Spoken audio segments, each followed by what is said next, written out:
Welcome to the Push Power to Power show. Hey guys, don't even mind if you see people walking behind me. I just love doing the show this way with the mirrors. I don't know, it's just me. So you will see people here in the co-working space walking here. They even told me, I said, I don't care. Well, we give some great value here in the show. You can walk left and right. I just love it like this, man. So hey, welcome everybody, man. I'm happy to be here. Tuesday, 3 p.m. If you're out there working, you're out there watching us live right now. I got an amazing. He's my friend. I can call him family. My boy Joshua Allen.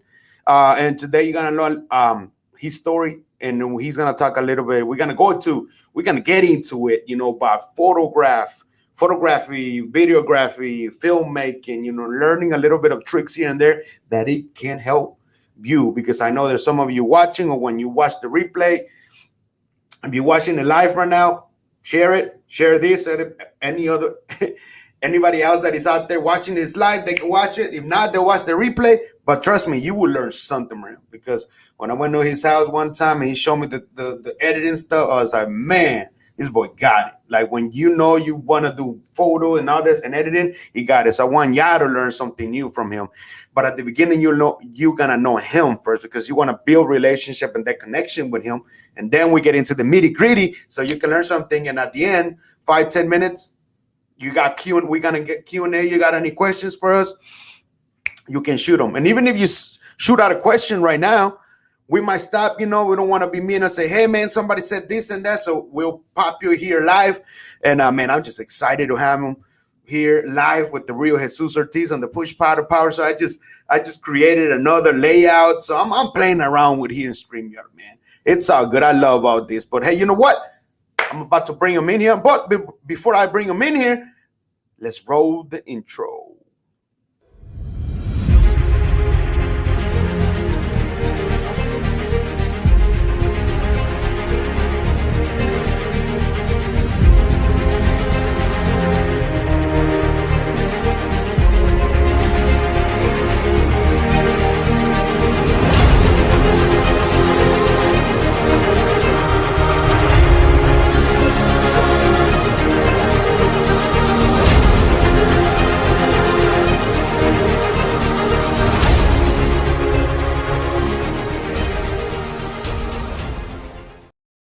Bam! And we're back. And here is Mr. Joshua. Hey, what's up, Jesus? What's up, man? What's going on, brother, man? Look at that, man. That's his favorite team, man, the Browns. That's my favorite team. I'm a Browns fan. Mm-hmm. I remember before this year, I used to always get mess about being a Browns fan. Oh my goodness. They'd be like, hey, we give you permission to pick a different team. I used to get that all the time. Forget that, dude. Hey, look at that, man. We've been building up. I got a buddy of mine that tells me, hey man, y'all been building up for this season. It's not like it just happened. So yeah, man, I'm proud of my team, man. We did really good.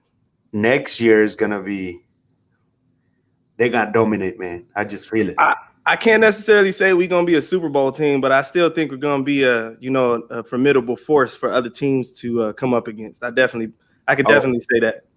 Oh yeah. Well, welcome, Josh. Welcome to the Push Power to Power show, man. We've been knowing each other for a while. We worked together for a bit. Me, you, and Renee. Stories that you'll tell a little bit in a bit, and just happy to be here. And I know you guys, everybody's watching it now. You will see me and him together. We will do some work together soon here, creating a different intro for the show. Yeah. I mean, it's just gonna be amazing when you just help. You push power to power to other, and just be real to each other, man. Your trust and the trust and the loyalty. Yeah, most definitely.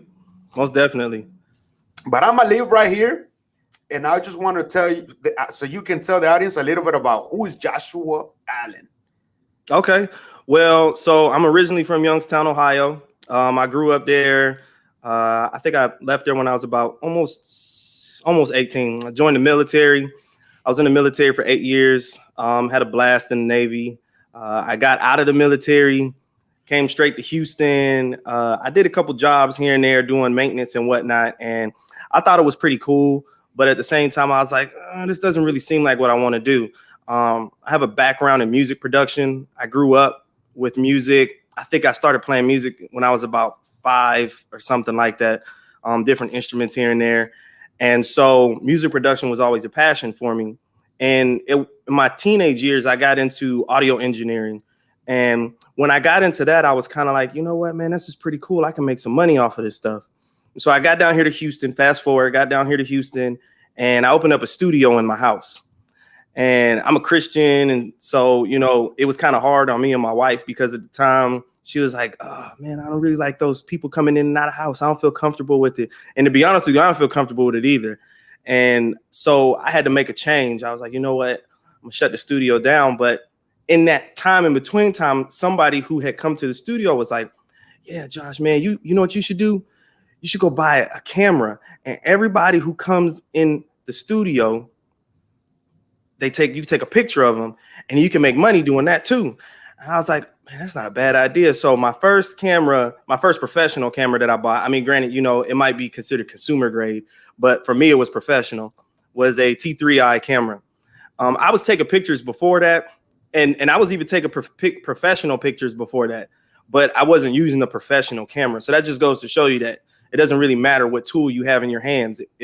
Who it is that's taking the pictures and their capabilities is what really matters. But yeah, I went ahead and picked up a T3i. I started shooting some photos, started making some good money. I shut down the studio, and then I went and shot my first wedding. The pictures turned out good. The video was horrible. It was horrible. So that's not something that I like to talk about often, because I think if I was to watch that video today, I would cringe. But yeah, so that was my first video that I shot, my first wedding that I shot, but I was doing like portraits and stuff before that. So fast forward a little bit, I was making pretty good money off of it, enough that I knew that I needed to upgrade my camera. So I went ahead and upgraded to a 70D. And you know, it just took off from there. I mean, like I've done anything you could think of as far as videos are concerned and photography is concerned. I do promotional videos, weddings, real estate, music videos, commercial videos, anything you could think of. And then as far as photography, you know, you can name it on that as well. But yeah, I've had a blast along the way. I've learned a lot along the way. I've spent a lot of money along the way. So that just goes to show you, if you appreciate your craft, then you'll invest in it as well. That's very true, man. And you're right, man. While we were talking the other day, I was like thinking, man, because I was thinking of myself, you know, what the things I'm doing. And I was like, I was going to ask Josh, even live, to see what does he think? Like, what would be that niche that you want to hit? Because I know we talk, you're like, man, weddings are good and this, but I don't really want to do weddings. So like, what would be that true craft of pictures, video that you just want to focus and be like, I'm just going to run with that? And see, you know, the thing is that you actually learn along the way too, Jesus. You know, you and I have known each other for a little while now, and I've actually had to find myself like being educated from others in order to improve my craft. And one of the things that I actually learned from one of my mentors, and his name's Parker Walbeck. I'm not sure if a lot of people know who he is, but if you're in the film industry, I'm pretty sure you're going to know who Parker Walbeck is. But I took his course, and I can strongly say that he's one of my mentors. But one of the things I learned is that it's nice to have a niche, but it's even better to be, have a variance of capabilities. Because what happens is that, let's say, for instance, wedding season goes dry, and there is a time where wedding season kind of takes a downslope. Well, if this is your main bread and butter and wedding season is going like this, well, you're going like this with it.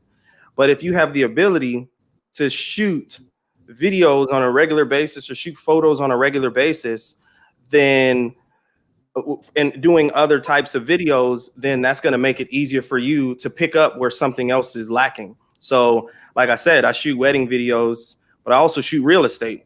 And real estate is something that, you know, in the summertime gets really strong. And the reason for that, if a lot of you are wondering on this, stream, is the reason for that is because, so you have a lot of real estate revolves around the school year.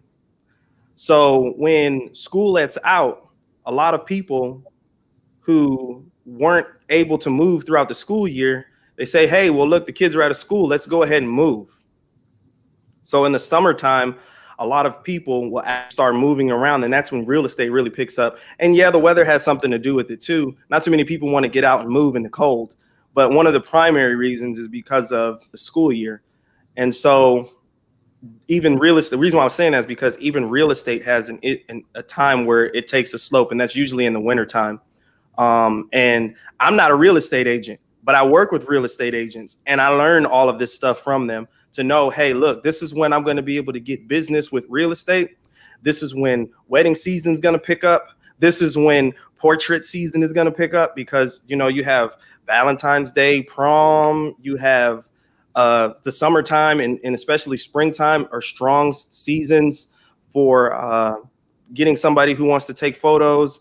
If you're up north, a strong time in the year to take photos is in the fall, because of the pretty orange colors that you see up there. So yeah, I mean, to answer your question, honestly, I don't think I could.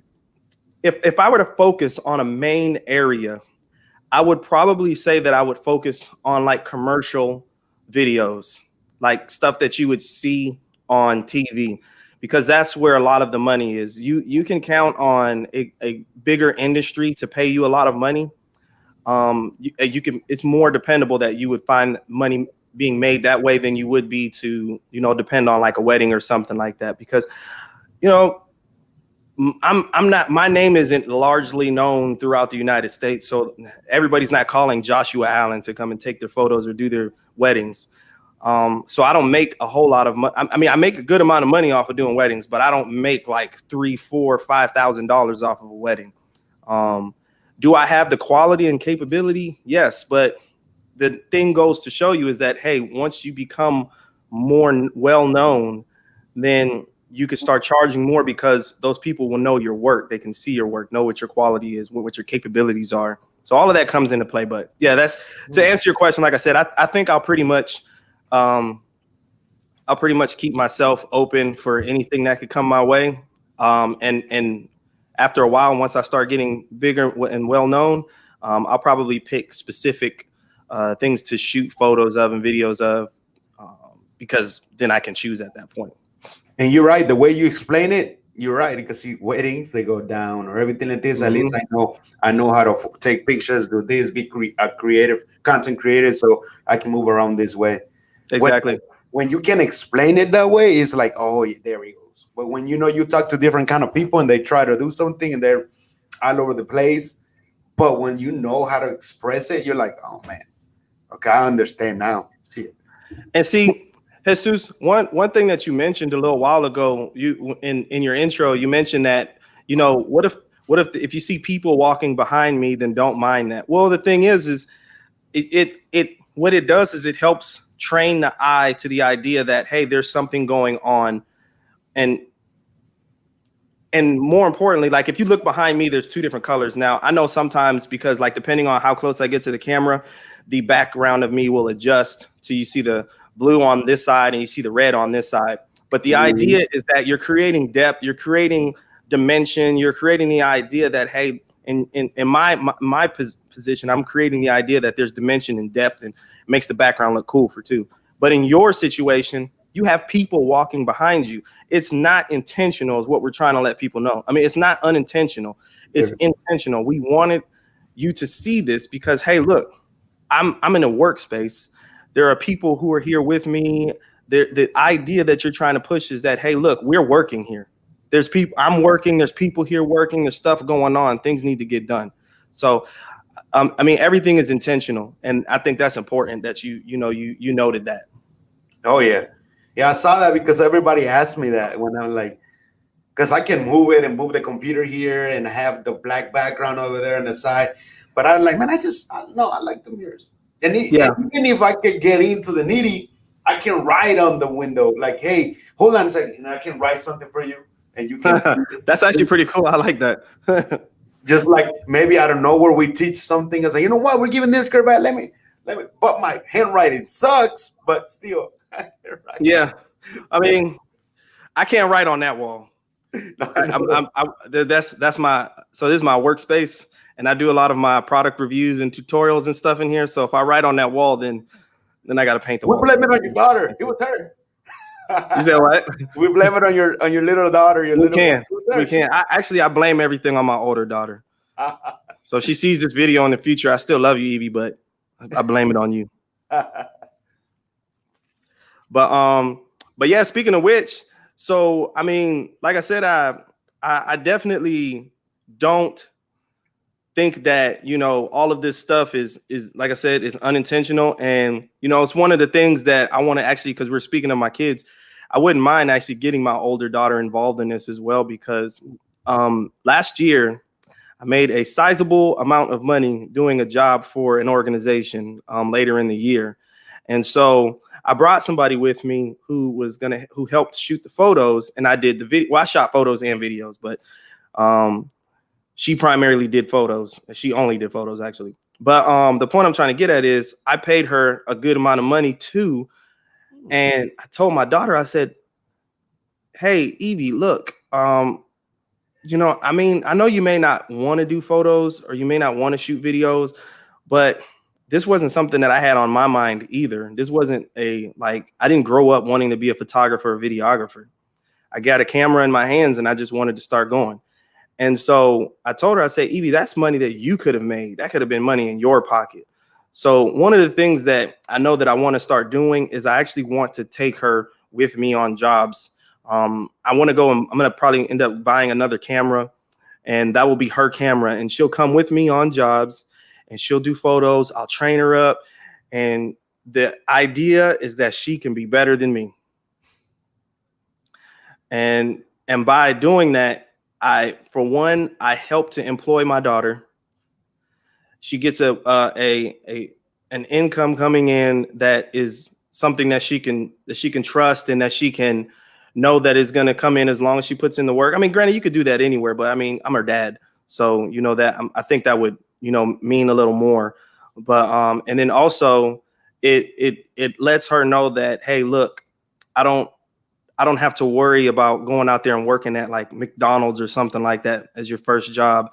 You can actually interact with people in a way that you want to interact with them. I mean, granted, I'm not trying to say that people at McDonald's, no harm, no foul to anybody who works there. I'm just saying that I've been at those jobs and I know how hard it can be. And, you know, it's definitely something that I want to try to mitigate from my kid if I can, my kids, because I have 2 daughters. So that's cool, man. I never know that she was helping you. Did she actually like going out with you? Like she asked you, or? Well, no. So she didn't come with me, but I was just thinking about it. I was like, man, I paid that girl all that money, and I could have gave my daughter that money. You know what I mean? And so I was a little bit flustered about it, but I mean, you know, because the thing that frustrates me is she's about to be 13, and I'm like, Evie, come on, man. All you want to do is, oh my gosh, she's got this thing with anime now. Oh, yes, man. Don't get me wrong. Look, I know. I watched anime when I was growing up. Dragon Ball Z. Yes, that was one of the main ones. But the thing is that like this girl is sitting here talking about she got anime boyfriends, and I'm like, oh my gosh, man, you can't be serious. I wasn't walking around talking about people on Dragon Ball Z with my girlfriend. I was like, yo, man, that show was so cool, man. If I could be anybody, I'd be Goku or something like that. I don't know. Or I mean, I did watch Pokemon and I did trading card stuff when I was younger too, and I watched Yu-Gi-Oh and all, because all that stuff is still anime. Yeah. It's just not the same kind of anime. But yeah, man, she got this anime thing going on, and I'm like, okay, well, answer me this. I know this probably isn't something that's actively on your mind, but answer me this. Is this gonna make you money in the future? Can you see yourself making some money off of this stuff in the future? Because if you can't, and I'm not saying you can't watch it, but it's probably something that you should really be thinking about, because I know guys right now who are 21 years old and they're millionaires. And you are not that far from 21. Granted, you know, my mom always tell her, I say, Mom, you got more years behind you than you do ahead of you. Well, my daughter has a whole lot of years ahead of her. So, you know, God willing, but, you know, it's probably about that time that she wants to start considering, hey, look, you know, I need to take my well-being into consideration. Kids nowadays, they really do. It's hard out there now, man, especially with the way things are going in the world. You never know what's gonna turn, and yeah. And you're right, because even though she won't like doing the same thing as you, she stepped up and learned how to communicate, how to build relationships, connections. So Yeah, when she leaves out from you, she's like, I ain't gonna go work at McDonald's again. Ain't nothing wrong. I want to go hire or work somebody here because I learned something from my dad. yeah, definitely, most definitely. And I mean, I wouldn't. I've spent, gosh, Jesus, man, I have to say I've probably spent $30,000 on equipment over the years, and and on education stuff, educational, things as well. So for me, I'm like, all of this stuff that I've spent money on, you have access to it. You don't even have to spend the money on it. You just have to show interest. That's really what it is. Just show interest. And I promise you, I'll teach you everything that I know. You'll have access to everything that I have. I just ask you to be responsible because, hey, at the same time, I still got to use it. And that's one of the reasons why I was like, hey, look, I'll buy you your own camera. I'll buy you I don't know. I have a 6300. I have I still use that camera for photos. I really like the way it takes photos, and mainly because of its portability.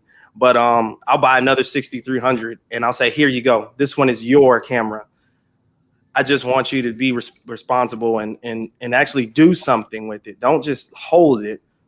Do something with it. Don't use it to take selfies all the time. Actually go out there and do something. Say, Daddy, can I come with you to the next shoot that you're doing and learn? Yes, sweetie, you can. You can. You could come with me all day. We could shoot photos all day. That's good, because she with that camera, she will learn and ask you questions. Like you said, you already invested on it. That she wants to do the classes that you already have on Udemy. She can learn that. You can teach her how to, do the right things on the camera, and then she just kind of fly away and play with it. Yeah, exactly. Exactly. So we were talking about cameras, though, and that's actually something I want to elaborate on, especially for individuals out there who aren't really familiar with the cameras and different settings and whatnot.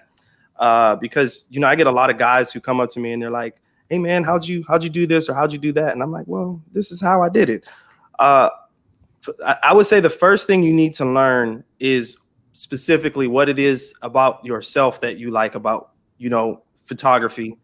And videography is actually a component of photography. But the reason why I say that is because a lot of times what happens is people will get a camera and they don't really know too much about photos or videography in order to make a living off of it. So prime example is you grab a camera and you know nothing about posing. And there's posing in both video and photo. So you don't know anything really too much about posing, but you're willing to go grab a camera. Now, granted, I understand this. Yes, you have to start somewhere. But this is something that I urge you to think about ahead of time. That way you can prepare yourself. You don't end up in positions like me where, at my first wedding that I went and shot, I didn't really know anything about posing.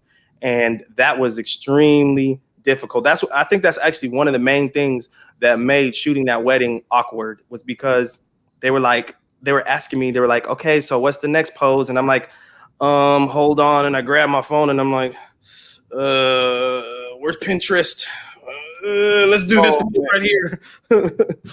So, and I'm not knocking Pinterest at all, man. I'm not knocking it at all. But for me, I'm like, you know what? It probably would be helpful if you knew some of that stuff ahead of time. So I definitely recommend learning poses and all of the non-technical stuff as far as like the camera is related.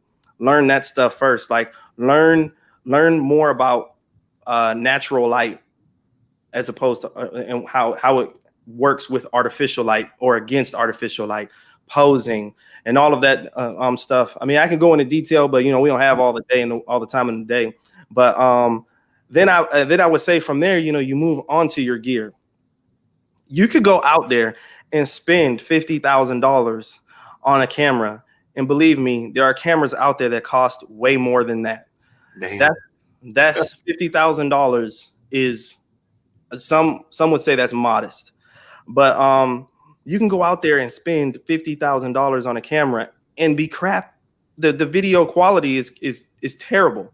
Or you could buy a Hasselblad camera that takes amazing photos. They use it for like, I don't know, the surveying and stuff. And you can buy a Hasselblad camera and the photos come out terrible. The thing is that it doesn't matter. I mean, it does matter, but what matters more is the quality, not the quantity.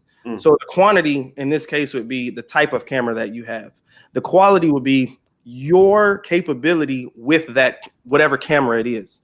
So I started off by saying that before I started taking photos with a like higher level camera, I won't say professional at this point, I'll say higher level. So the T3i was higher level than what I had before. I had some Sony CyberShot camera before, and I was taking some really good photos, man. I was taking really, really good photos. But because I had already knew about compositioning and different things like that. But I was taking some pretty good photos. And the point I'm trying to get at is your camera can only do so much. It doesn't take photos on its own. It doesn't do video on its own. It can't compose on its own. It can focus on its own. But most of the work is going to come from you, the operator. So if you don't have the knowledge, then that camera is not going to be able to do what you want it to do. So the second thing I would say is invest in yourself, invest in knowledge. Yes, buy the equipment, but invest in knowledge. If you see those camera courses or videography courses, and you could see that a lot of times they cost a pretty good amount of money. At this point, I wouldn't turn people away from saying, hey, don't go to film school or anything like that, because in all honesty, I plan on taking some film classes in the future. But, you know, a lot of people can actually start making it pretty good taking some of these courses like Full-Time Filmmaker or I'm trying to remember, Tomorrow's Filmmaker. I think that's what it's called. And other courses out there that are like it. Some of those courses actually get you ready to shoot videos professionally. And I think I saw one that said 90 days or something like that. Which is that's pretty good. And then you mentioned another one. So Jesus and I, just to give you a little bit of backstory, Jesus and I used to work together in a company. It was called Your Concept Media Group. And it was three of us. It was myself, Jesus, and a friend of ours. His name is Renee. Renee moved up to North Carolina, but prior to him moving, he did a trip down to Central America and made a lot of awesome content.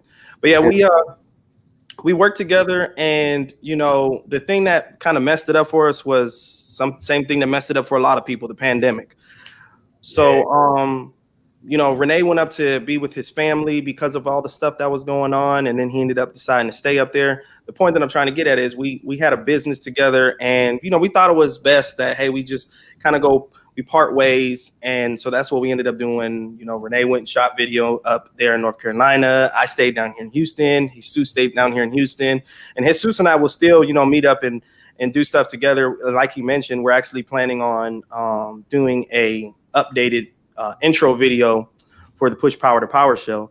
But, you know, Jesus has access to a course of mine on Udemy, and it's specifically for you know, just educational purposes. I want it to keep, I don't care who's teaching it. There could definitely be something different in that course that, let's say, Full-Time Filmmaker didn't have.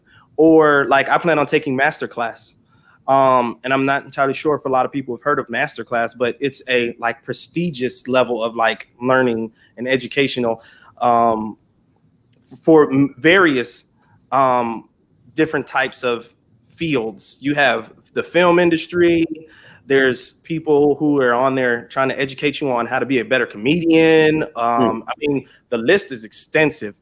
And the point I'm trying to get at is learn. It's going to cost you money no matter how you look at it. You're going to end up spending money on learning something. YouTube is great. Don't get me wrong. YouTube is great, but it can only take you so far. Eventually, you're going to have to spend some money to learn something that YouTube isn't teaching you, or it's going to teach you in a way that you can actually put a certification behind it. They don't have certifications on YouTube. You could tell somebody that I learned it on YouTube University, and then they're going to laugh at you. That's true. But now that we're talking about that and you got into it, we're getting to the filmmaking, so you could talk about a little bit about that. But what will be the 5 top cameras that you think that somebody right now can go and they're like, man, I'm thinking of video and photo at the same time and really learn it, but I don't have enough money. But it's like I can afford something that it's not, like you said, not professional, but high end, but it's a good camera that I can start and go out there and use it. So I would say, you know, Sony is not a bad way to go. You got Sony, you got Canon, and then you also have you know, Fujifilm's kind of on the expensive side. So I would honestly stick between Sony and Canon. I'm not gonna lie, I don't know too much about Nikon cameras. I'll be completely honest with you, I'm not the biggest fan of Nikon's quality.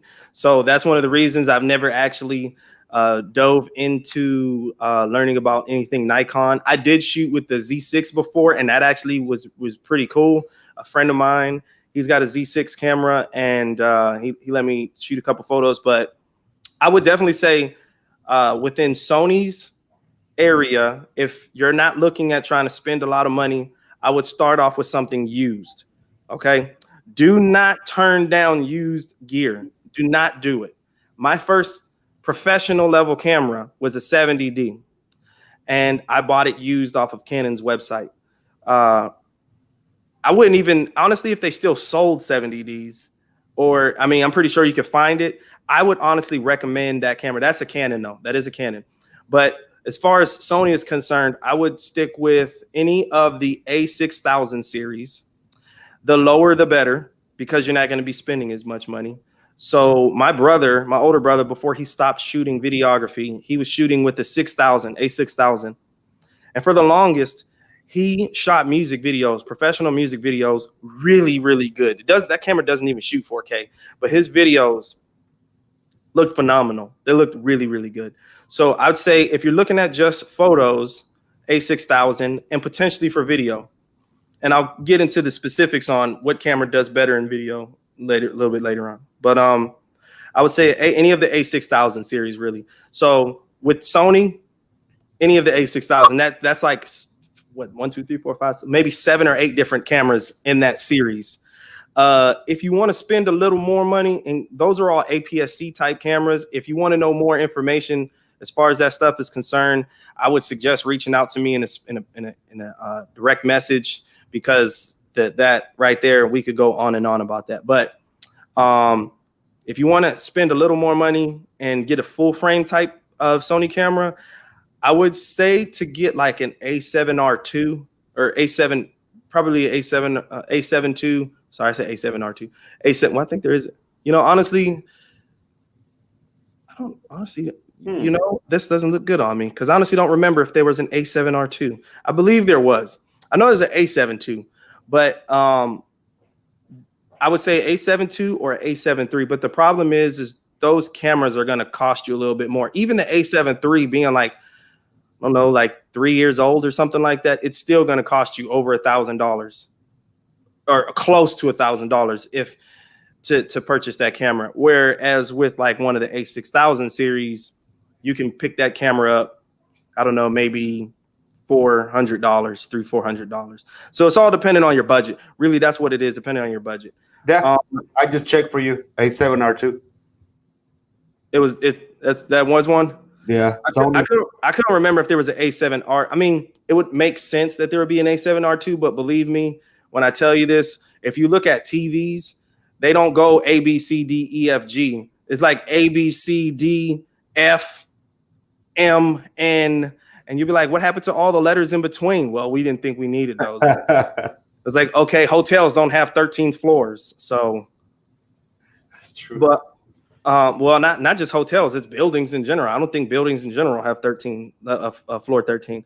But as far as Canons are concerned, I would definitely say that, well, real quick, I want to let you all know, I still shoot with the Sony a6300. I mentioned that earlier. I shoot photos and videos. As a matter of fact, I just came back from a real estate job like 3 hours ago, and I shot the whole real estate video on my a6300, and I have a DJI Mavic 2 Pro drone. But I shot most of the video on sorry. But yeah, my neighbor sent me a message. But yeah, so I shot most of the footage on that drone and that camera, and the footage turned out phenomenal. So I have a higher end drone, higher end camera that I use too. But you know, for that specific job, I thought that the 6300 would do good, and it still does good. So I'm just saying that to say that you could get the newer Sony 6000 series cameras, but I still use an older camera that's about 3 years old, and it still does really good. But as far as Canon is concerned, Jesus actually has a camera that I recommend highly, the M50, right? Yeah, let me bring it so people can see it. You can still talk. Yeah. So I highly recommend that camera. It's not expensive at all. I think Jesus can elaborate on the cost of it, but it's a really good camera, interchangeable lens. The screen is a tiltable flip out screen. It rotates and all of that stuff. Another camera, like I mentioned, would be probably like a 80D or a 70D or a 90D. Yes, there it is, the M50. Yes, that is a really good camera. Yeah, really good, not expensive. It's compact.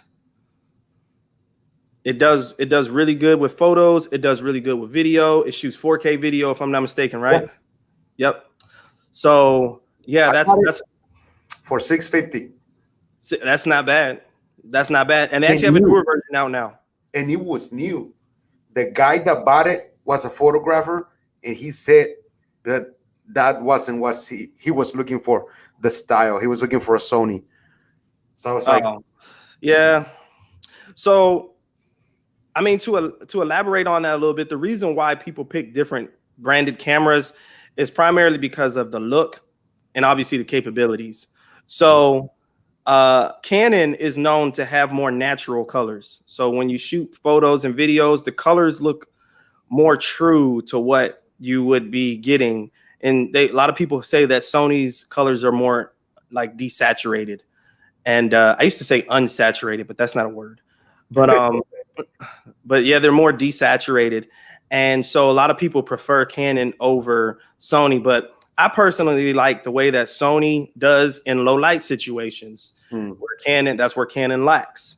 And so that's one of the main reasons why I picked up the Sony camera over getting another Canon, because when I was upgrading from my 70D, I wanted to get something that was going to do better in low light, because my 70D was struggling in that area. And I always had, when it was coming to video or photos, it took a lot of work to recover that data. Even if I had the camera settings to where they needed to be. So I definitely went ahead and got a Sony camera. Now, my newest camera that I purchased is a Fujifilm X-T4. And a friend of mine, his name's Fred, he actually put me onto that camera. And Fred, man, if you're watching this, I just want to tell you again, you have come a long way in a year and some change. This guy, I remember when he hooked up with me, he was like, "Hey, look, man, I like the way you work. You do an awesome job. I want to be able to work with you doing video work." And we did a couple we met up a couple times, and I think I did like one job with him. Maybe it was a couple jobs. I don't remember, but all I know is Fred and I are really good friends. We go pretty far back. But the point I'm trying to get at is this dude ended up getting into filmography himself. He has and I just want y'all to know it is possible. And this is a case in point. He went from owning a 80D, I think that's what he had at the time.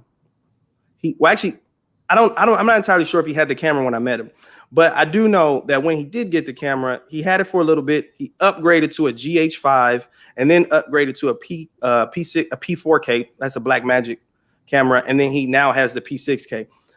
But he has a show, and this is within a year and some change. He's got a show on Amazon Prime. He didn't know that much about videography. His background is in audio engineering and music production. So he went from that in a year to having a show on Amazon Prime, and he's got a YouTube channel. Man, this dude is like seriously, man. Fred is a beast. And the crazy part is I've been doing this longer than him, and he's got more knowledge than I have at this stuff now. And I've been doing this for a while, and I learn stuff from Fred all the time, and it's just crazy. It's just crazy. So the point is that it doesn't matter when you start; it matters how you start. Do you want this bad enough? If you want it bad enough, you could turn it around like that. But yeah, just to double back on the camera stuff. Yeah, so those are the cameras I'd recommend though. Like I would start off my 5 picks, just to pick 5. I would say the M50. I would say an 80D. So those are both Canon cameras, and then my other 3 choices would be a 6500, probably a 6300, and a 6000. And the reason why is because I say the 6000 because it's probably the cheapest out of all of those, and you still get really good quality. But the unfortunate thing is you don't get 4K video if you're planning on getting it for video shooting. Our friend Renee, he started shooting with the camera that didn't even have 4K video, and the dude was being like, he was killing it. He was killing it. I thought it was 4K. You're like, no. Oh my goodness, man, he was killing it. Like I had to ask him. I remember one time, I think Renee actually told you about this. Him and I got together to go shoot a video for a mutual friend of ours at this mansion, and Renee comes out there with this like. Man, that camera was like old, man. It was like a T2i or something like that. I don't remember what it was, but he showed me some of his videos, and I was like, that's not 4K. He's like, no. Matter of fact, I had to shoot this in 720, and I'm like, what? So what did you do, man? What kind of software do you have? I need that software. But no, yeah. It doesn't, like I said, and it doubles back. It doubles back on what I said. What matters is the person behind the camera. There it goes. It's true, because there's people that I seen, and I see their cameras like, damn, that's like an older, like a rebel camera. And like, how are they doing that? And it's that person, the way they edit, the way they do it, and they love it. They don't need to get another camera. They're like, we're fine with it. And they're making a lot of money with that camera. Yes. Yeah. And see, the funny thing is, Jesus, I'm pretty sure you've heard people say this. A lot of times you get jobs just based off of how your rig looks. Like how your camera design, how it looks. I want to share something with you real quick, but I want to find it. So give me a second. Yeah. But go ahead.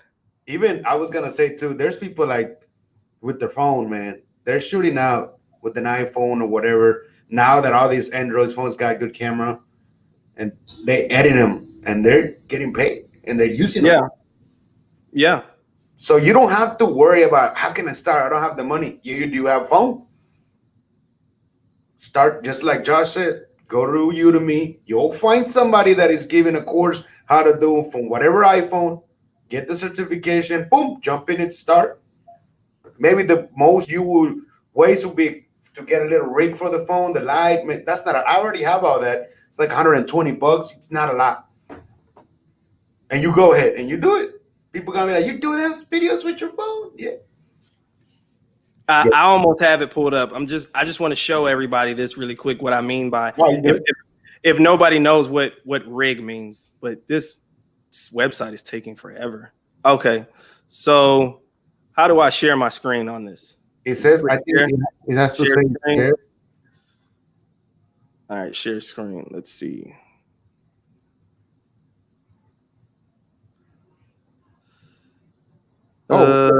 We have a quick question. What's up? If somebody said, "What software do you recommend to use?" It all depends on your comfortability. Oh, look, he just got an M50. That's awesome. Yeah, that's awesome. I'm telling you, it's a really good camera. It really is. It's a really good camera. Hey, Edward, one of these days we can set up and you can come to the city center, and Josh can give us a little bit, take some pictures out here because he has the M50. Just let me know, Edward. So really quick, just to double back on the best software to use, it's really based off of your comfortability level and also what platform you're using, what computer you're using. I currently use Final Cut Pro. A lot of people don't really like Final Cut Pro. Actually, my mentor doesn't like it too either, rather. But that's okay. He prefers to use Adobe Premiere, and that's okay. I actually don't care for Adobe Premiere because I feel it's too complicated. And I'm not a fan of complicated. I want to find the easiest way to get it done. But another program that you can use is, like I said, you have Adobe Premiere, you have Final Cut Pro, you have Sony Vegas. You also have DaVinci Resolve. So DaVinci Resolve is actually the standard in Hollywood now. It used to be Premiere. Premiere used to be the go-to program for video editing, but it's since been taken over by DaVinci Resolve. And that's because of DaVinci's greater control over everything. Like, it's not just color grading or color correcting. It has everything to do with being able to control so many different aspects of the video that you're editing. He said he's using WeVideo. Say what? He said, I'm using WeVideo web base. I mean, I've never heard of that one. I know there's another one by Cyberlink. I can't remember what it's called, Video Creator Pro or something like that. But those, I know for a fact that Final Cut, Adobe, Sony Vegas, and DaVinci Resolve are some of the top ones that people use to edit. If you're just starting off and you need something to edit something really quick on the fly, a lot of people use iMovie if they have a Mac computer. And then you'll also get a lot of people who find just software on their phones, the apps on their phones to edit video. I've done it before. Oh my goodness, man, I can't remember what that application is called. I have two friends that use it, Corey and Kevin. They both use this application on their phone and tablet to edit their video footage. I can't remember exactly what it's called, but it's really cool. It's really awesome. Maybe they're using the same one that I had to buy. I bought one. And oh, okay. Yeah. Maybe it's that one. Let me check. Hey, Jesus, can you see my screen? Yeah, let me put it in there. I'm on full screen it. There we go. Okay. You can talk. Okay, so this, if everybody's looking at this, is called this is a rig. It's not specifically a particular piece of gear. It's all of the gear put together. This is a video rig. This is a Red camera. It's a Red Dragon, if I'm not mistaken. And this camera right here is over $50,000, I'm pretty sure. Just the body by itself.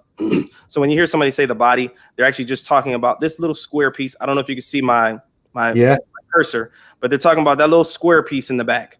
So then you have this is your lens hood. I'm sorry, this is your hood, lens hood.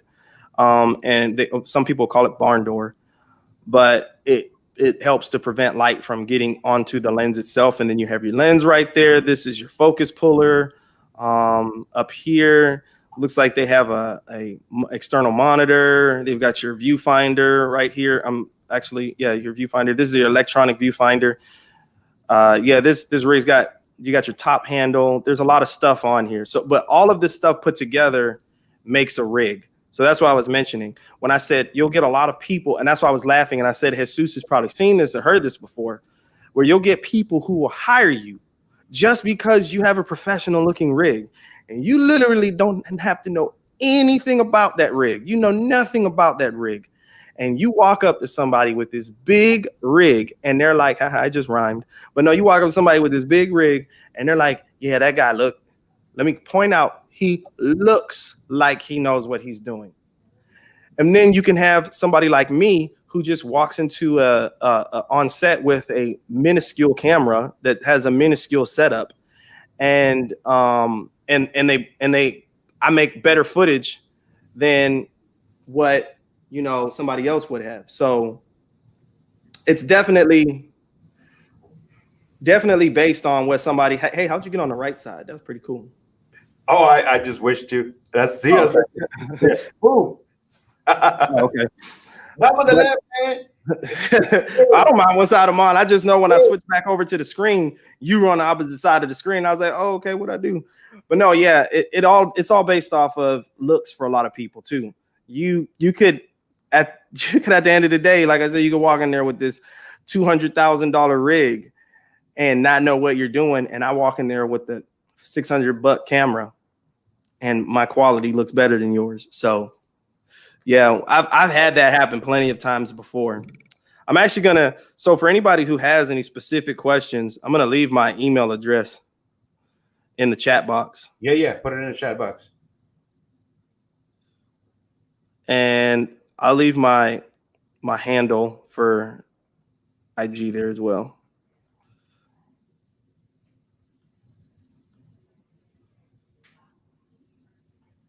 Did it show up in the chat? Yeah. Okay, cool. So yeah, if anybody has any specific questions that I can't answer on here, I'll be glad to help you guys answer those questions. Via, like I said, either you could direct message me on Instagram, or you could shoot me an email at the email address I just provided.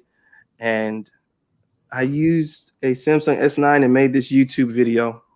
Oh, he put the, let me see. Oh, hold on a second. So let me elaborate on what Edward just said.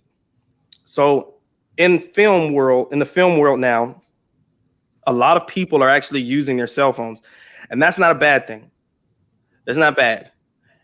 Again, it's how you use your phone in order to be able. Here's info on Facebook. Okay. Oh yeah.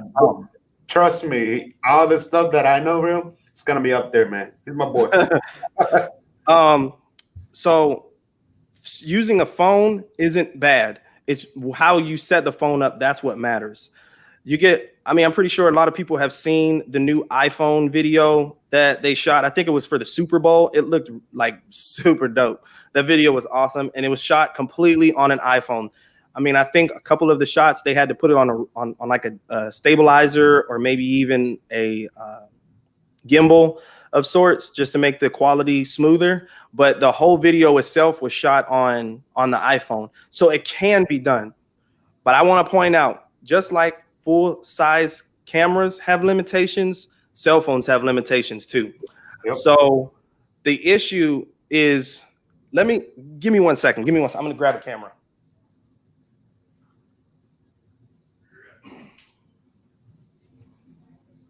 All right, here we go. So this is my Fujifilm X-T4. This is my rig. Like I said, I just got finished shooting a video, so I already had it right here in the office. But this is my rig. Now, I'm about to put a side-by-side comparison here for you. This is my Galaxy S20, one of the best cameras on the market. Granted, yeah, they do have an S21, but the camera is minusculely better. But the point I'm trying to get at is, this thing is made primarily for shooting photos and video. This is used to do a whole lot of stuff. Phone calls, video, pictures. It helps you manage documents. You can surf the internet. You can do a whole lot of things on it. This is only for photos and video. So tell me, which one do you think is going to do better? That big one right there. What I'm trying to get at is, the phone can do a decent job. It's kind of like the old phrase that they used to have. When somebody knows a whole lot about something and only a little bit about other things, they call them a jack of all trades. I know a lot about everything, but not everything about a lot. Excuse me. No, you're all right. So this camera knows everything that it can within this body. It knows everything that it can about shooting photos and videos. And this thing knows everything that it can about shooting photos, videos, but it only knows a little bit. For sure, the can is it, yeah. Yes. Hey, so I found a rig for this one, Josh. You found a rig for them? They've got rigs. They've got rigs for all kinds of cameras out there, man. If you can't find a rig for your camera, then you can pick the right camera. Yeah, no, I went to Amazon and they had a pretty cool rig for that. I was like, this is cool. So I cannot, the light and so when he's talking about a rig, he's talking about this. Yes. So the cage The cage that's cage. around this camera Sorry, is what he's talking about. He's talking about the cage. The rig, remember I was saying, was everything put together. He's talking specifically about the cage. And what the cage does is it helps you to be able to put different things on here. So for instance, I have this external video recorder. This is an Adamus Ninja external recorder. I could actually, if I had the mount for it, I could slide it on here, to be honest with you. That's for you guys out there watching. That's a $45,000. No, I would say my rig, when I have it all rigged out, is definitely about. I'll definitely say it's about $15,000. Yeah. When I have it all rigged out. Oh, yeah. No, that's a little on the high side. I'll say 10,000. I'll say 10,000. YouTube has so much information. Yeah, it does. It does. That's how I learned from it. But Edward, again, YouTube University is only so good. Don't depend on it. There's a free cinema upgrade for the M50. What do you mean cinema upgrade? Yeah, what do you mean by that? Yeah. I don't know. If you know, you gotta teach me about that. I don't mind learning. Yeah. Cinema upgrade, huh? For the computer? Let's see what he answers. I never heard of that. I don't know what the cinema upgrade part means. Hey, Josh, do you have an extra mic, or what would be like a mic that you refer to me? Because I'm gonna start doing some like docu-series with other entrepreneurs. So I'm like, what kind of mic can I use for the camera? So you're saying you're gonna get out and actually record video? Yeah, like raw video with people like that. Oh, he actually answered there. It's like laughing out loud. Oh, filter. Oh, okay.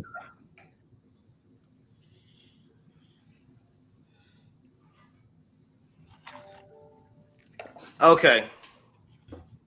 I think he said filter. It's an upgrade for the M50 filter. I don't know. You mean like the things to change? The lenses? I mean, the lenses are cool. I know Sigma has some sick ones. Are you talking about like a cinema lens like this? This is cool. A cinema lens. Yeah, now like the Canon, you can use like a lot of them and just buy the little connector, and I can. Yeah. So these right here are Comica transmitters for the wireless lavs. Oh, he's asking me if I didn't get the mic. No, I did. I bought an extra mic, a Comica mic for it, but I don't know if I'm doing it right, if I'm connected it the right way. And then here's a different one right here. This one's a little bit larger. But yeah, I would filter like the phone ad. Huh. Oh, you gotta show us that, because I don't really know.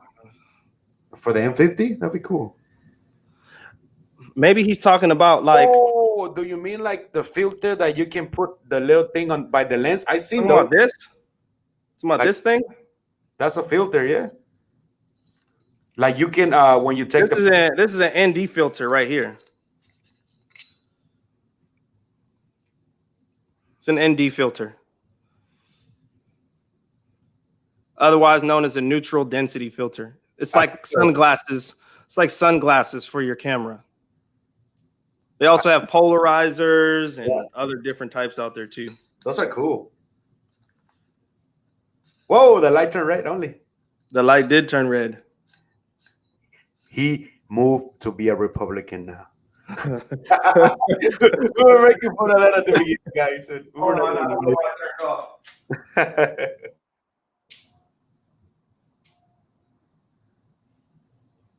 Oh no, going to the settings and there are different views. Oh, okay. Oh, I need to go check that out. Yeah, I'm not entirely sure what he means by that, because I don't own one of those cameras. Yeah, no, he said go into the settings and there are different views in it. In the settings. Oh, okay. I'll definitely check that out. How far into that camera have you gone though, Jesus? Shit, dude, I need to start using it, man. I haven't even used it. Like I just been learning, and then when we start talking about investing on really learning it, I was like, man, I really want to find somewhere in Udemy so I can learn a little bit about more. But I'm like, what kind of mic can I use? Because I know you can use like there's mobile mics that you can buy them on the little mics. Yeah. But I said I need a big mic because what happened if there's like if I'm interviewing 3 people, like we're going raw and docu-series, and then there's only 2 mics. I'm like, if I have a big mic here, it could get everybody's sound. Yeah. That's so one of those ways you can accomplish that is by using like an audio recorder almost. And I have, man, dude, I've got so much gear. It's funny, but the audio recorder. Let me grab that for you. Definitely, Edward. We need to get together, and we'll definitely get him together with him and the other 2 guys, and just go out here at City Center, take some pictures, man. It's a nice places here where we can get some cool pictures. All right, so I've actually got 2. So I've got a Tascam audio recorder, and then I also have a Zoom H6. I've seen those. This is the better one right here, but this one doesn't do too bad. I usually hook this one right here. I'll hook this one up to the DJ sound system or wherever I'm going. I'll put this one over by where the DJ is. And then this one right here, I'll use it for like backup audio for like main tracks. Like, let's say, for instance, like if I was at a wedding, I'd hook it up to the bride and the groom. Let me turn this off because that battery's going to die. Because I did buy a Comica mic for it. And I did my homework and I went and checked it out. Who else had bought it for the Canon 50? Yeah. And they gave it a review, a 9 out of 10. And so that's why I bought it. But like I said, I'm putting it right or connecting it right and moving the movements. I tried. I'm like, man, the next time I see Josh, we can, do that. And because it cost me and it's there, it's new, and I haven't used it. No, man. Like I said, Jesus, I don't mind teaching you anything, man. Look. Pretty soon, I'm about to have to start my own school up because I get a lot of questions. Yeah. I really do, and I get a lot of questions. I don't mind helping. It's just that it costs me a lot of money to learn what I know. Mm-hmm. So I definitely want to be able to turn around a profit if I can. Oh yeah, his comment left really fast. Oh yeah, sorry. He said our camera, the M50, has an audio. Yeah, I know. He has the audio input over here, so I can put the mic. That's why I got the Comica mic, so I can connect it here, and it doesn't run on batteries. The mic. They compare it to the Rode mic. It's the Rode and the Comica. So I was like, I didn't have enough money for the Rode, so I was like, you know what? Let me do my homework. I said 9 out of 10, and these people are using the the Comica mic, and they're doing like the videos out there and creating content. It sounds so good, but I couldn't get it to sound that good. So I'm like, my ass, Josh. I may be tweaking it wrong. Hey, Edward, what kind of shooting do you do?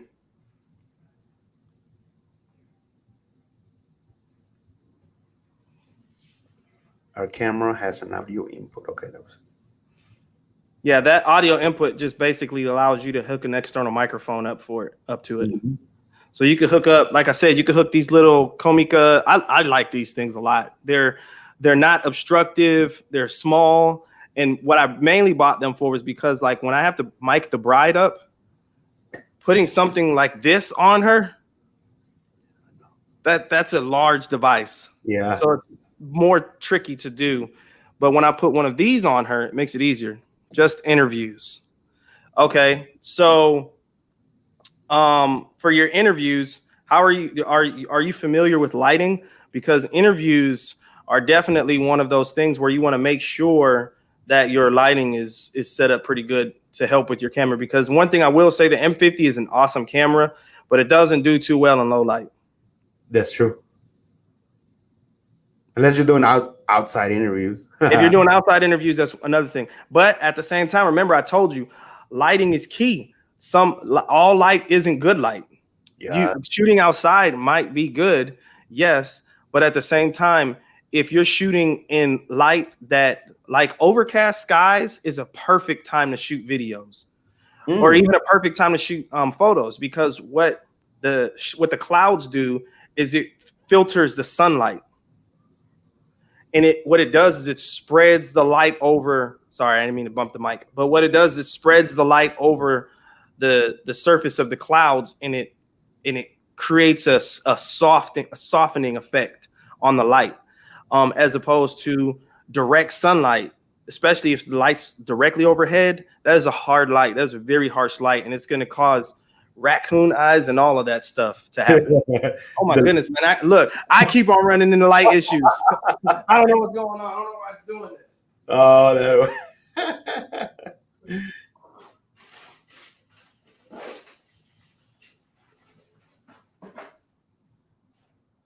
So that's why I was saying lighting is essential. Obviously, if I don't have my lights on, like now, then you're not going to be able to see me. Or because I'm not in the camera. He's there, you just can't see him. I know the next time I do this, I'm gonna plug the lights in, so I don't have to keep on running into lighting issues. Let's see what he said. Our lighting sucks. When you get a chance, go to our YouTube channel, Chasing Our Dreams. Well, let's go there right now. Yeah, he does. Edward, I hope you don't mind if I critique. That's the best air. Feedback, critique. Because if you didn't want me to critique it, I'm pretty sure you wouldn't have told me. Our dreams.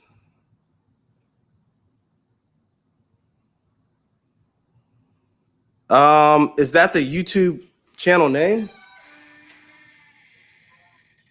Yeah, I think it's Monaco. Let's see. Yeah, it's called Chasing Our Dreams. That's him right there. Where? I don't know if you'll be able to see it.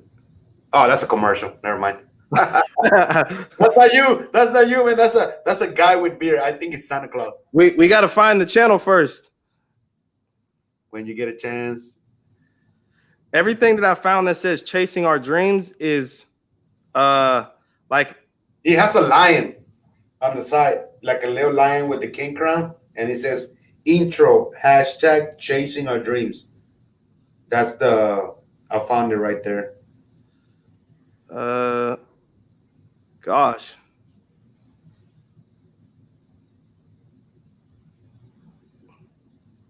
I send it. I'm gonna send it to you. Send it to me in a link. We're gonna give him a live critique. Yeah, just send it to me in the Facebook message. I'll send it to your phone. Oh, okay, that's fine too. I already did.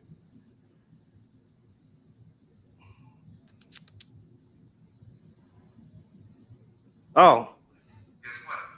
I don't have a job. I just got engaged, and we just bought a new house. So you're gonna say this guy pretty has a lot on his shoulders? Yes. All right, so I'm actually gonna send this to me so we can share this. Actually, I'm gonna do it. I'm gonna do it. I'll send it to me because I'd rather be able to stop it and start it when I need to. What he said, watch trailer Chasing Our Dreams interview with Mr. Hey, Sue, send that to me in a Facebook message. Which one? That channel. Send it to me in a Facebook message. The same one that I just sent you to your phone? Yep. Okay. All right. We'll do this critique and then we could go ahead and close out.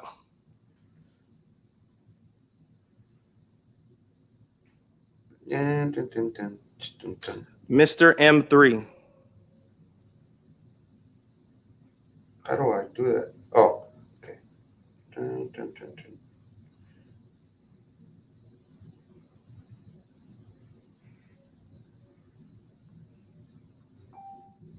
All right, I got it. Opening it now, and I'm actually gonna share my screen again. I don't know if I send you the M3 one. I'll just send you one. But you can check his. Oh no, that's fine. This is fine. Application window and Chrome. But for now, guys, please don't forget tonight to watch Rick and Morty on HBO. They're not. I'm not being sponsored by them, but don't forget Rick and Morty. It's trying to be funny. All right. So can you guys see that? Oh, let me put it in there. Hold on. Add to stream. Let me take the banner so they can see it. There he goes. All right. Can everybody see that now? Yep. Oh yeah. All right. So check it out. First, one thing I want to point out is the lighting, like what we're talking about. So for one, these gentlemen right here, this gentleman on the left with the Houston cap, and then the gentleman on the right with the black ball cap, you can't see their faces. Their caps are creating a shadow across their eye line, their brow line. So it's you can't really tell who it is. Granted, you can see their mouths moving, but you can't really see like who they are. And that's the main thing about an interview is you want to be able to see who it is that is speaking, what they're talking about. So if I were you and you run into situations where somebody's wearing a cap, what you're going to want to do is you're going to need more than a 3-point lighting system in this case, because this guy's going to need his face illuminated. This guy's going to need to keep his face illuminated. And then this guy's going to need his face illuminated. So there's going to need to be a light like over here on the right-hand side that's shining up, and not a light. I would actually use a reflector. So the light is softer, but I would use a reflector to reflect the light that's coming from up top onto that reflector. And then it bounces off and illuminates his face. And that can also help with removing like the chubby chin thing or double chin thing. But in addition to that, I would also do the same exact thing on this side for him. And then I'd put a diffuser to help diffuse the light so it doesn't look as harsh, because right here you can see that his forehead's looking pretty shiny. A diffuser would have helped to eliminate that from happening. I would have also moved them a little bit further away from the wall. I'm not entirely sure what lens you're using, but you may not have had that capability, but I would have moved them a little further away from the wall to create some depth between them and the wall. It gives a little bit of separation. And in addition to that, I would have put a light in the back. That key light that you have right now is helping to illuminate these guys, but this hair light or backlight would have helped to put a pretty nice little glow around their bodies. And what that would have done was it would have helped separate them from the background, because right now it looks like they're blending into the back. If you look at this shot, it looks like they're part of the background and not their own, that's separated from it. So that's definitely something that you want to do.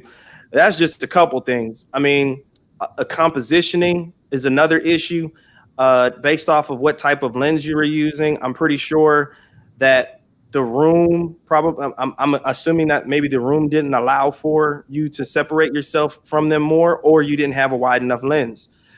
Another thing that I would recommend is don't just throw a wide lens on there because you have one. What I mean by wide lens is something less than 50. I would say 35 is probably the widest I'd go. And that right there may even cause some distortion in somebody's face, because the problem is what happens when you when you have a lens that's open too wide, or the focal length on it is too wide, then it starts to make their face look like stretched out, or it looks funny. It makes them look thinner than they really already are. And if you have something that's too close, then obviously you start to lose.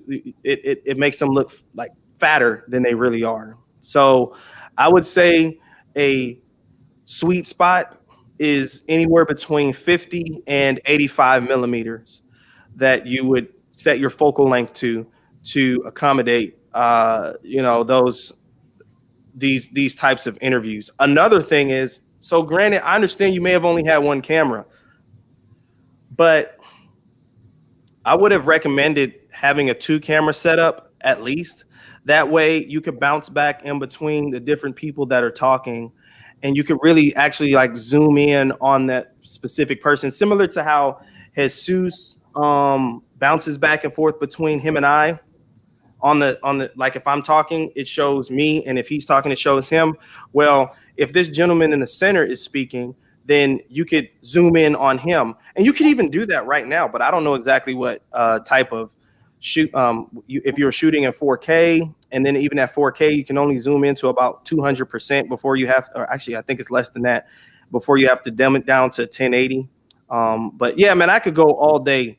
And I'm not trying to disparage you from doing video. Keep on going. The only way you learn is by somebody critiquing you and you educating yourself. But I would definitely say that you know, you got some work ahead of you, but it's good.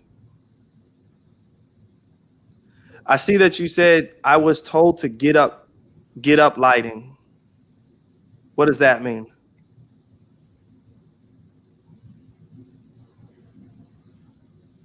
Oh, that's cool that you can see the comments over there, Josh. Yeah, I'm trying to see what he means by get up lighting. Yeah. And then he said both, 3. Yeah, just elaborate on that a little bit. There's another one that came through. No. That's it. The last one was 3. Oh, okay. Yeah, Edward, do me a favor, man. Hit me up on Instagram and Yeah. hit me up on Instagram. No, I appreciate helping you. I really do. I'd like to help you some more. Hit me up on IG, and you know, we could chat it up there. And then if you have any more questions, you know, like I said, we could just chat it up there. I'm not familiar with what uplighting means. I'm assuming that you're referencing lighting underneath illuminating the subjects.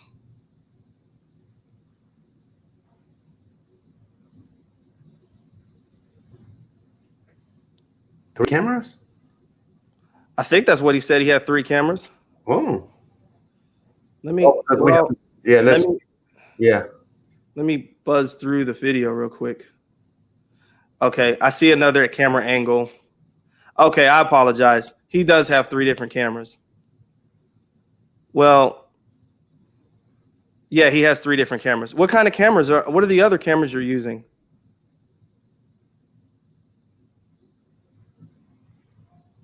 Because he just got the M50. Yeah, I don't know. Are you using 2 cell phones as your B and C camera?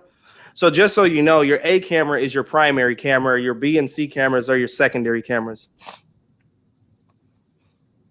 Okay, yeah, he said he thinks so. So he's saying he thinks that uplighting is referencing the light. So if I had a light coming from, like, let's say this was the light, the light's down here.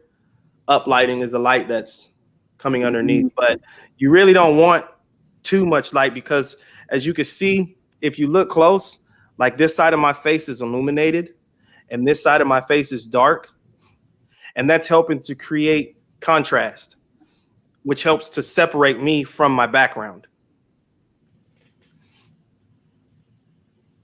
So, I mean, Edward, you can actually use this kind. You see, I wish Jesus didn't say no daggone Democrat and Republican, because that was honestly not what I was going for with the lights, man. I just like the way the lights blended together, man. I wasn't trying to do no political statement with this. but no, you can use like my example to set up what you're trying to do in your situations and whatnot, because you know it definitely can help to make your production of greater value. We need to get you in studio. Well, like I said, hey man, send me a message. I wouldn't mind coming over there and helping you guys set it up. And, you know, get you guys rolling to a better start. Like I said, I'm pretty sure, and I'm actually gonna I will take a look at this interview to see what they're talking about on here, but I do want to see what's going on in this video. They were talking about Whataburger and who was better, Wendy's. In that interview? I'm just joking. Oh, he's gonna be like, no. Like, man, goodness gracious, y'all had a 45-minute interview about what was better, Whataburger or Wendy's? Man, ain't there better things to talk about in the world? Oh my goodness. with the red and then the blue light out there. Yeah, man. Can y'all talk about the red and blue lights?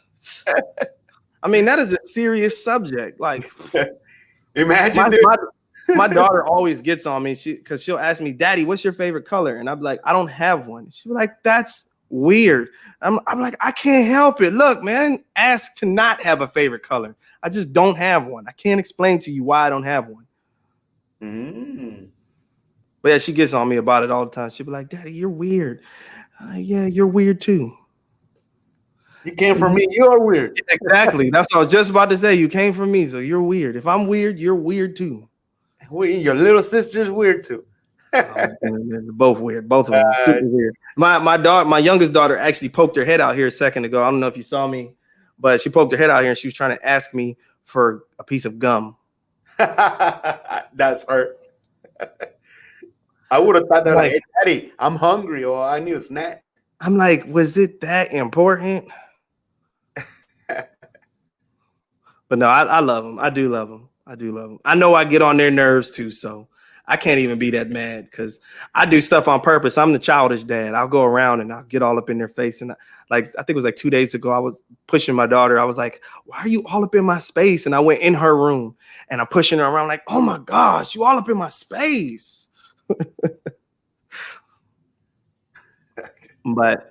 But yeah, man, that, like I said, if anybody has any specific like things that they want to, understand. I mean, Grant, I'm just going to be honest with you all. I'm not.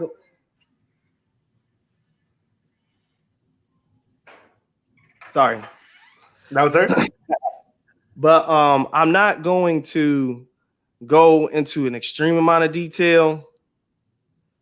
You would think that if they hear somebody talking, they would be a little more aware of their surroundings. I don't understand what's going on. But they want to be in the dad. Can I be in the show too, man? Hey, come on, let's sit down. But I'm not going to go into an extreme amount of detail again, and I'm just being honest with you all. I spent a lot of years and a lot of money over the course of time trying to learn this stuff. So I will teach you up to a certain extent, and anything other than that, we could talk about some other stuff. But yeah, I will definitely, Edward, I definitely like to help you get to a certain point that, you can get that lighting situation better and make your interviews pop more. Definitely want to help you do that. I think he went away. That's all good. He might be working too, so it's all good. But that's good questions and everything. So even though it was Edward, but I know that I've been following him too and asking him questions, and he's like, hey, I want to do a show or stuff like that. And I said, I want to create something similar, doing interviews, and I'll bring you so I can interview. I was like, yeah, dude. Yeah. I said, you start. Yeah, definitely. But yeah, that's everything I could think of, man. And again, if anybody has any further questions, please. Jesus left my IG information. Oh, just got studio built. It is recording studio that added a new room for interviews and podcasts. Okay, that's awesome. Where's the studio at? You know what, Jesus, we'll talk offline. We'll talk offline because we'll keep on going. Oh yeah, so I mean, send them a message, Edward. I said Jesus. I mean Edward. Jesus, you and I will talk offline too. Oh yeah, so you can send them a message too, and we'll know where's the studio and stuff. Hey Edward, do me a favor real quick though. Send me a message on IG. That way we can go ahead and get going as far as that's concerned. Get your address and all that stuff so I can come and link up with you. But oh sure, but yeah. And you never know, man. Like I can put up to 10 people in here, so we can create like a course for Josh. So you will pay Josh, but you'll be here. He'll teach you. Because I mean, he spent some money in there. Yeah, I can do that. Definitely. We can create a couple of people here, 4 or 5 people, and you just create your own little course or whatever it is that you want to teach. I actually I started building a course about a year ago from my church, teaching about photography specifically, and then I entered Mr. AV Studio. Okay, and then I started working on some video stuff for my church too. So I already have some material put together because I did actually plan on teaching people, just basic things about photography and videography. Oh, yeah. But Especially here in the office, like you saw it, Josh, we can work something out like that. A little. I don't want to say like seminar or group, because hands-on will be the perfect thing. We got the TVs. yeah, Shit, you're teaching yeah, them the rig. Here's this. Here's that. Man, I'll if I leave out of that. If I learn something, shit, I pay yeah. something for nothing. Because the way you teach it, you telling him the lights and this, I was paying attention. I was like, man, right there, man. It's like you don't have to pay for it. I mean, it's Yeah, not and what. see, it's one thing for me to tell him. It's one thing for me to tell him positioning using a YouTube video. It's a whole nother thing for me to actually like do it in a practical sense, like me actually there showing him where lighting is, how it can work to your favor, and whatnot. But yeah, Oh man, it was good. Look at that. We went out for an hour and 25 minutes, but I hope Edward did learn something because he already said it. And we're gonna go check out the studio too. And like I said, we can work out on some of the other stuff. But I mean, I knew that here coming in here, somebody was gonna at least one person learned something. That's good. And one yes, person did learn something. yes. And I'm pretty sure this video is going to make its way around. So definitely Oh, look for. And the thing is it's cool because Edward's already shooting videos, so he's already got a general understanding of it. But there may be somebody out there who's on the fence. Don't forget the budget too. Oh yeah. There's somebody out there who's either on the fence about learning about photography and videography, or there's somebody out there who doesn't know that they want to do it, but may watch this and say, you know what? I want to learn about how to do that stuff now. So yeah, there's always somebody, but yeah, man, it was a blast, Jesus. I had fun. Definitely. Guess one of these days I'm gonna cut out 3 different segments of what we talked, and I'm gonna send them to you so you can post them out with subtitles and where they can find you, Instagram. Okay. I'll send it to you. Yeah. I was right before we got in, I was working on my last episode and I was cutting down the important segments that I did on the show. So Yeah. I can, post them on social media, and then, you want a full thing, whatever. Because a lot of people don't use Facebook. A lot of people just use YouTube. So you can still go to YouTube and watch it on YouTube. That's true. That's true. I got a couple friends that don't have Facebook. Or some people don't even like watching. They're like, hey, when you let me know when you publish it on Apple and Spotify so I can go out there and listen to it.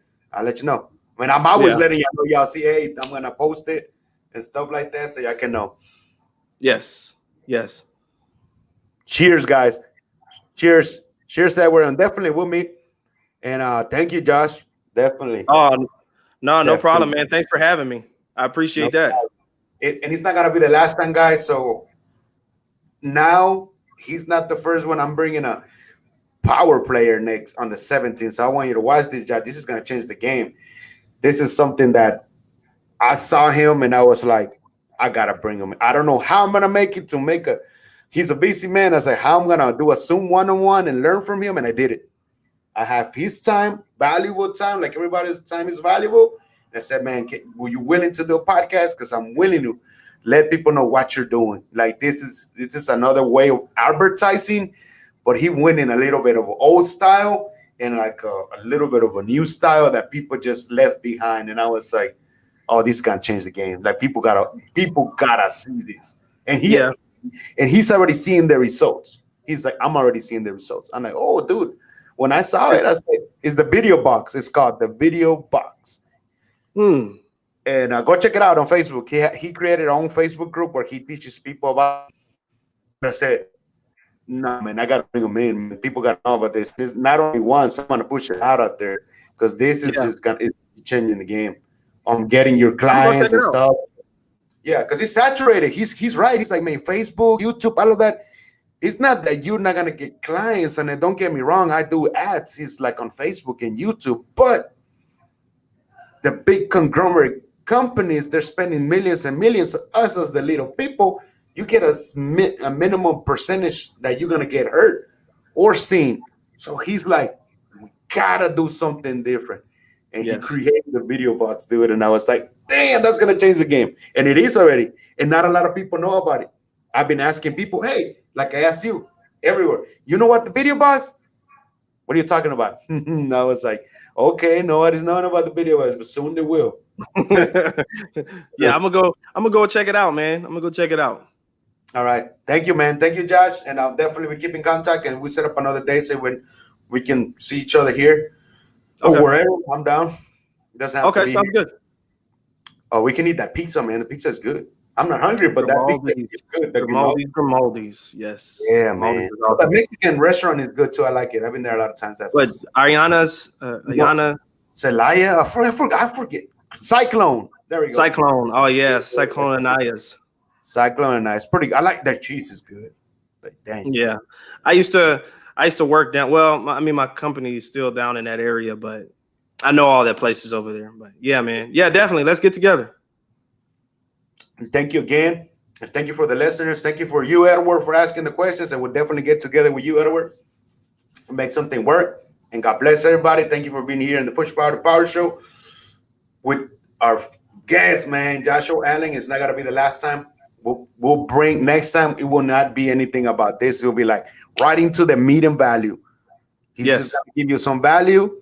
And then he's going to be creating his courses, and we create a landing page. Man, we're already talking about it.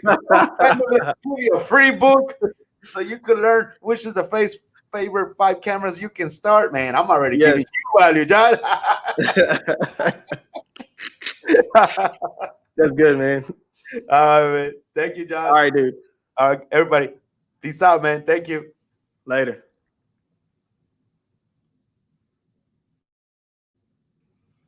Thank you. Trust me. Like I said, Joshua is here. I got the video box, Caleb Wow. I got the guy that created the clip scribe coming. Got David Meltzer talking in the runs of that.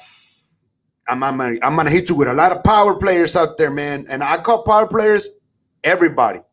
But these are power players that are already making 7 figures, 8 figures, selling the company. So something that I'm going to learn, value, mentors, they can mentor you through the show, giving some great value. So, man, I'm going to leave it like that because it's an hour and 30 minutes already. But this show today was great. My boy Joshua out there did what he did. He gave great value and helped one person. And he's that person right there, Edward. He loved it. We're going to meet him. Josh is going to talk to him in a bit right now. And they're going to talk and meet. And we're going to meet at his studio and help him more because Josh is the man. He knows about video, photo, and filmmaking. So anything, his Instagram, his Gmail is out here. I already posted.